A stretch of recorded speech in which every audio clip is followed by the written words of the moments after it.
चलिए जानते हैं उत्तर प्रदेश के आज सुबह के सभी मुख्य समाचार, ताजा टुडे ब्रेकिंग न्यूज 25 फटाफट बड़ी खबरों को। उससे पहले आपने अभी तक इस वीडियो को लाइक नहीं किया है तो लाइक कर दें और एक एक करके सभी खबरों को आखिर तक जरूर देखें। यूपी जब से हारे कोई नमस्कार नहीं कर रहा, हारने वालों को हटा नहीं पा रहे, अखिलेश ने भाजपा को फिर लपेटा। जी हां, समाजवादी पार्टी के अध्यक्ष अखिलेश यादव ने लोकसभा में एक बार फिर केंद्र की मोदी सरकार को जमकर घेरा। अखिलेश के संबोधन के दौरान टोका टाकी कर रहे अनुराग ठाकुर को भी निशाने पर लिया। बीच बीच में शायरी से अपनी बातों को रखा तो जमकर ठहाके भी लगे। अखिलेश ने लोकसभा चुनाव में यूपी में हुई भाजपा की हार की याद दिलाते हुए यहाँ तक कह दिया कि खुद को ताकतवर कहते हैं, लेकिन जिसने यूपी में हराया उसे हटा नहीं पा रहे हैं। अखिलेश ने कहा कि यूपी से जब से हारे हैं तब से कोई नमस्कार नहीं कर रहा है, इसका वीडियो भी हमने देखा है। यूपी में लव जिहाद पेपर लीक पर अब उम्र कैद, नए कानून पर लगी विधानसभा की मुहर। जी हां, यूपी की योगी सरकार ने जबरन धर्म परिवर्तन और लव जिहाद के खिलाफ लाए गए कानून को विधानसभा से पास करा लिया है। उत्तर प्रदेश विधि विरुद्ध धर्म संपरिवर्तन प्रतिषेध संशोधन विधेयक 2024 में अब सजा दोगुनी कर दी गई है। नाबालिग लड़की का लव जिहाद के लिए अपहरण करने, उसे बेचने पर उम्र कैद की सजा का प्रावधान हो गया है। विधानसभा परिषद से पास होने पर इसे राज्यपाल की मंजूरी के लिए भेजा जाएगा। इसी तरह पेपर लीक को लेकर किया गया विधेयक भी पास हो गया है। अब पेपर लीक करने पर भी उम्र कैद तक की सजा होगी। यूपी में भगोड़ा घोषित होते ही कोर्ट पहुंची स्वामी प्रसाद की बेटी संघमित्रा मौर्य, शर्तों के साथ अंतरिम जमानत। जी हां, स्वामी प्रसाद मौर्य की बेटी पूर्व सांसद संघमित्रा मौर्य भगोड़ा घोषित होते ही जमानत के लिए एमपी एमएलए कोर्ट में सरेंडर कर दिया। जमानत अर्जी पर सुनवाई करते हुए एमपी एमएलए कोर्ट के स्पेशल सीजेएम आलोक वर्मा ने आगामी 12 अगस्त तक के लिए अंतरिम जमानत पर रिहा करने का आदेश दिया है। संघमित्रा पर शादीशुदा होने के बावजूद धोखा देकर दूसरी शादी करने का आरोप है। विधानसभा में गूंजा अकबर नगर में बुलडोजर का मामला, योगी बोले रजिस्ट्री और कागज वालों को मिलेगा मुआवजा। जी हां, मुख्यमंत्री योगी आदित्यनाथ ने कहा कि लखनऊ के पंतनगर व इंद्रप्रस्थ नगर में रजिस्ट्री व जायज कागजात वालों को सरकार मुआवजा देगी। सरकार को कुकरेल नदी को पुनर्जीवित करने का संकल्प दोहराते हुए मुख्यमंत्री ने कहा कि गरीबों को ठगने वाले ज्यादातर भूमाफिया समाजवादी पार्टी से जुड़े हैं। सरकार यहाँ अवैध तरीके से रोहिंग्या व बांग्लादेशियों को नहीं बसने देगी। विधानसभा में कुकरेल के किनारे बसे अकबर नगर में बस्तियों को उजाड़ने जाने का मुद्दा सपा के रविदास मेहरोत्रा ने प्रश्नकाल में उठाया। उन्होंने शायराना अंदाज में कहा कि लोग टूट जाते हैं एक घर बनाने में, इन्हें तरस नहीं आती पूरी बस्ती गिराने में। उन्होंने कहा कि अकबर नगर को महज इसलिए ढाया गया क्योंकि गुजरात की एक कंपनी को नाले पर रिवर फ्रंट बनाने का ठेका देना है। वह चाहते हैं हिंदू मुसलमान लड़ते रहे। लव जिहाद बिल पर अखिलेश ने पूछा, छुआछूत पर भी कानून लाएंगे क्या? जी हां, यूपी में धर्मांतरण यानी लव जिहाद कानून को और सख्त करने के लिए विधानसभा में विधेयक को पास किया गया। अब लव जिहाद या जबरन धर्म परिवर्तन पर उम्र कैद तक की सजा का प्रावधान कर दिया गया है। इसे लेकर समाजवादी पार्टी के प्रमुख अखिलेश यादव ने कड़ी प्रतिक्रिया दी है। संसद के बाहर इस बारे में सवाल पूछने पर अखिलेश ने कहा कि वे बस यही चाहते हैं कि हिंदू और मुसलमान आपस में लड़े और लोग इसी तरह की बहस में व्यस्त हैं। अखिलेश ने कहा कि यह कानून छुआछूत करने जैसा है। यह भी पूछ लिया कि क्या वे छुआछूत पर भी कानून लाएंगे। कहा कि सांप्रदायिक राजनीति के जरिए लोगों को ध्यान भटकाने की यह कोशिश हो रही है। क्या आप भी अखिलेश यादव की बातों से सहमत हैं? फटाफट कमेंट करें। अनुपूरक बजट से यूपी के विकास को मिले 12,209 करोड़, धार्मिक स्थलों पर बढ़ेंगी सुविधाएं। जी हां, उत्तर प्रदेश सरकार ने बीती रात विधानसभा में वर्ष 2024 और 25 का पहला अनुपूरक बजट पेश किया।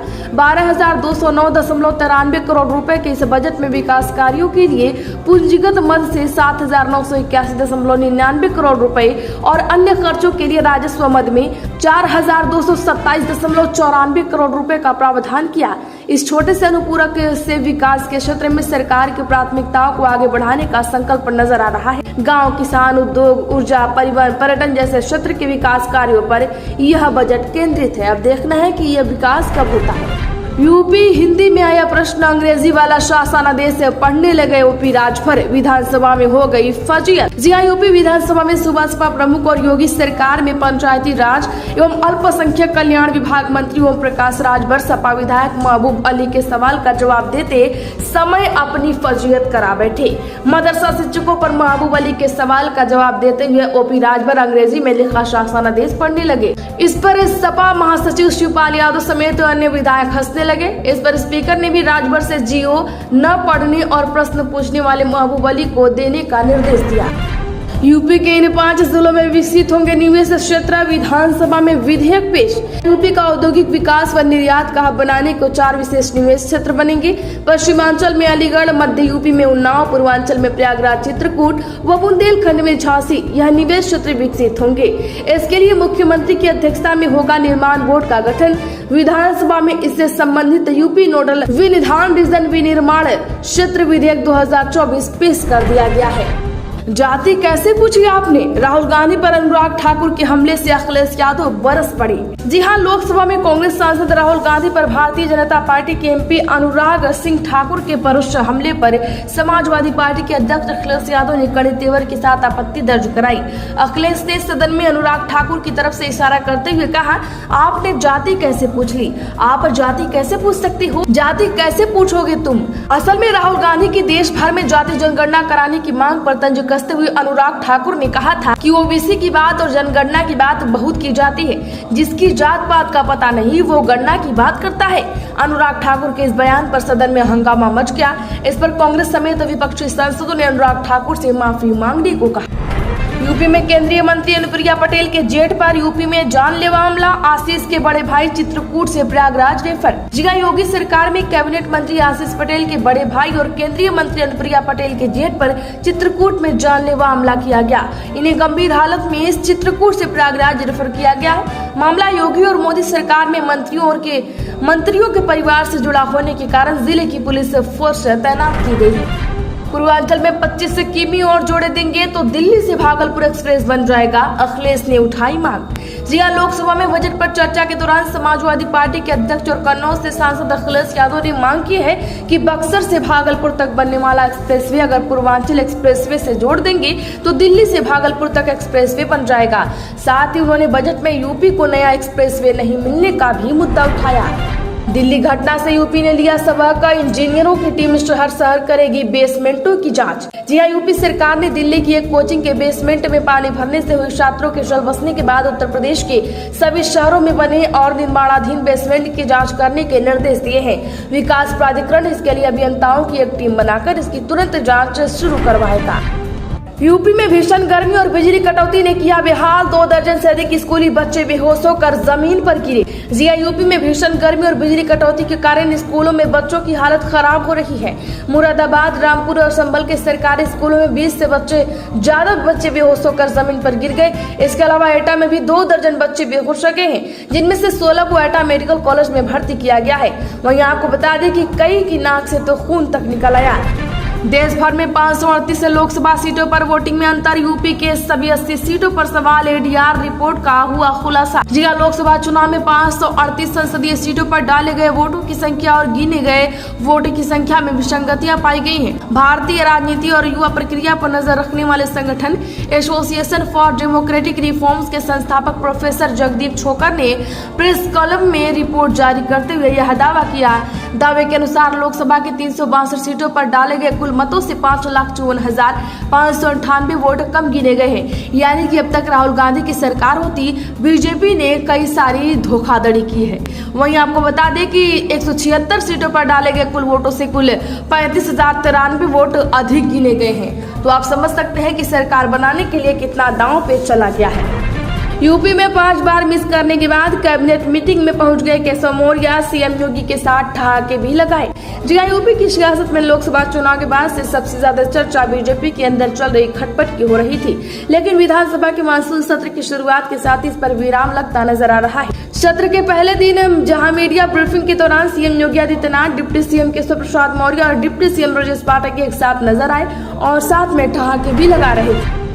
चाचा को गच्चा दे ही दिया, सीएम योगी ने माता प्रसाद पांडे को बधाई के बहाने शिवपाल के लिए चुटकी। जिला यूपी विधानसभा मानसून सत्र का दूसरे दिन सरकार अनुपूरक बजट पेश कर रही है।